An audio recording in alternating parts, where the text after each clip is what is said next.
Alright. So I just entered my truck. Turn the key all the way off. So I just entered my truck, 3 points of contact. I'm going to put on my seatbelt.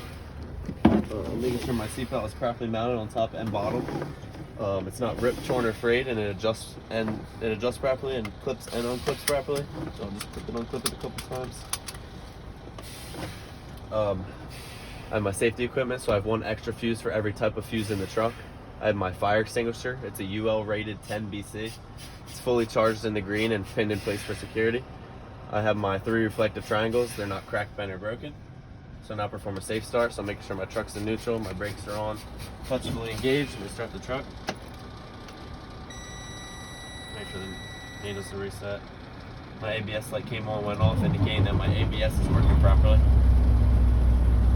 Alright, so I just started my truck. I'm gonna look at my water temperature gauge. It's rising in normal operating range. My oil pressure gauge is rising in normal operating range. I have my fuel, my DEF tank. My DEF tank is full. It can be no less than 1/8 the tank. My fuel is showing quarter tank, indicating I have enough fuel to get to the station or complete my trip. My voltmeter is 13.7 volts. It can be, which is good at indicating the batteries are charging. It must be between 12 and 15. And my primary and my secondary air gauges, they're both rising in the cutout range between 120 and 140 psi. I'm going to stand on my dash. I'm going to look at my left turn signal indicator working properly. I have my right turn signal indicator working properly. My high beam indicator is working properly. And my 4-way flashers working properly. I'm going to test my city horn. Okay, let's hear it. Yeah, whatever. My air horn working properly. I'm going to check my heater and my defroster. So I'll put it on defroster. Just turn all the way up. Make sure it's blowing air. Feels good. On the frost, right? Yeah, make sure my heater's working properly, so I'll just put it on the feet and the face. Make sure it's blowing air. So my heater's working properly. I'm now going to look outside at my fender mirrors. They're both clean, they're clear, they're not cracked, and they're properly adjusted for my side of view. I have my driver and my passenger side West Coast and convex mirrors. They're both clean, clear, not cracked, and properly adjusted for my side of view. I'm looking at my windshield. That's clean, clear. There's no cracks bigger than an inch. There's no dings bigger than a dime. There's no illegal stickers on the windshield. My windshield wipers are both properly mounted, not cracked, bent, broken. The rubber blade on my windshield is flush, or the rubber blade on my windshield wiper is flush against my windshield. It's free of any cracks, no dry rot, and they work properly as well as have fluid in them.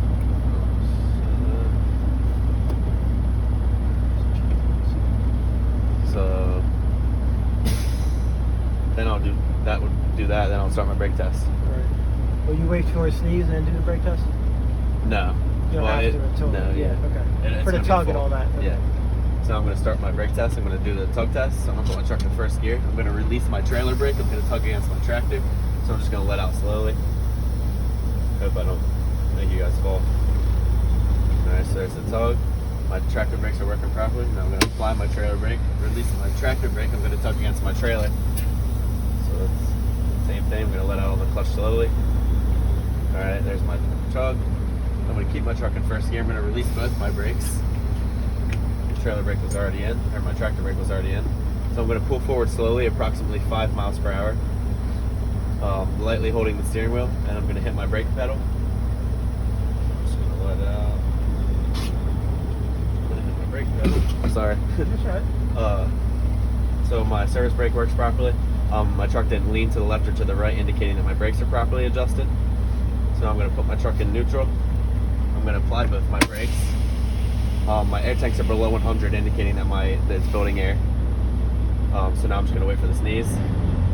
So I'm going to ask him too. Do you mind if I raise the RPMs to speed up the process? So do what you got to do, whatever he says.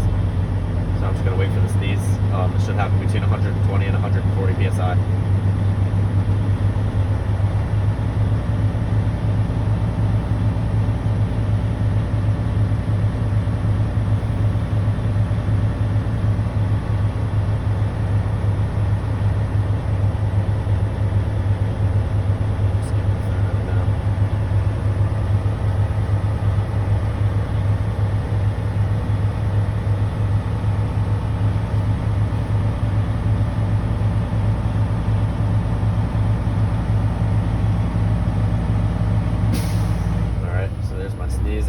air tanks are full.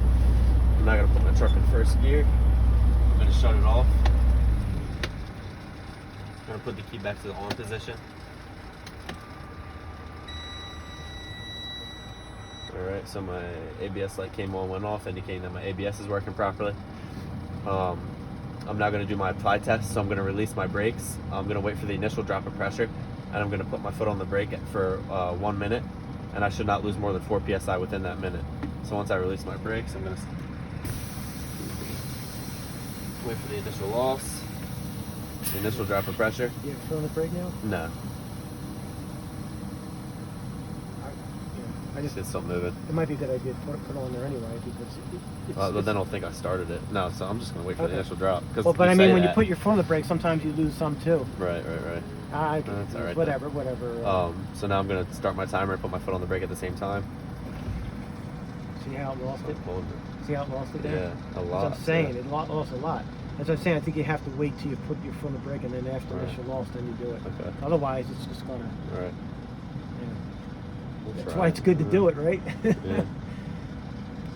Yeah, so I think you start like right after. All right. So I'm not going to wait this whole minute. I'm just going to say... I would push them in. Hold your foot on the brake at the same time. And then wait. My initial loss is finished. When my initial loss is over, I'll let start time. All right. All right. So I didn't lose more than 4 psi within that minute. I'm now going to do my pump down, so I'm going to test my low air warning light and buzzer. So I'm just going to rapidly pump my foot on off the brake pedal until my warning light and buzzer come on approximately 60 psi. So, all right, well, there's my warning light and buzzer, work properly. I'm now going to continue pumping my foot on the brake until both of my spring brakes activate, which should happen between 45 and 20 psi. So my full attention is there. I'm not touching them. If you touch them, you fail, right? Look, don't even touch them. Okay. Alright, so both my spring brakes are activated. I'm now going to do a safety start. So I'm going to put my truck in neutral. My brakes are obviously on. My clutch is fully engaged. Just start it up. And I'm just waiting for the sneeze. Once the sneeze happens, that will conclude my in-cab.